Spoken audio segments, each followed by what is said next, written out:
Kada ko ng sili guys, talagang sabi nila 20 piraso na to guys. Ang dami ng sili, may nadurog pa. Grabe, may nabubuhay pang sili. Nakikita mo na ba yan? Yan yung kasama ko sa paglaga na tinom naman guys. Oh, durog na yan oh. Ito naman yung mga bagong nilagay ko na 10. Grabe. So alright.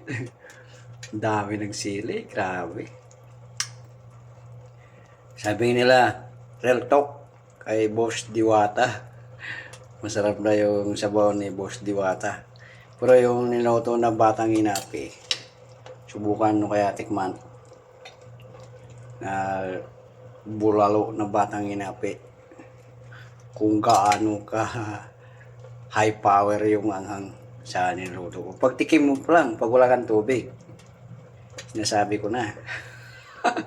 Grabe yan guys.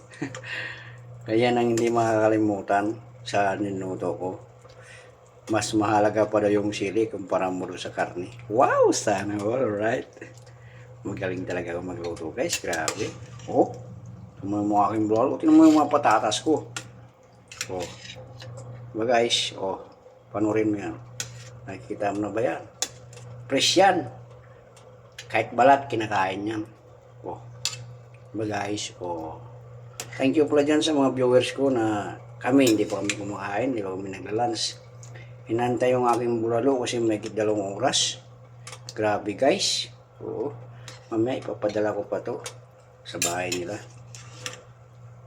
Pero yung siling binili na sa akin, grabe.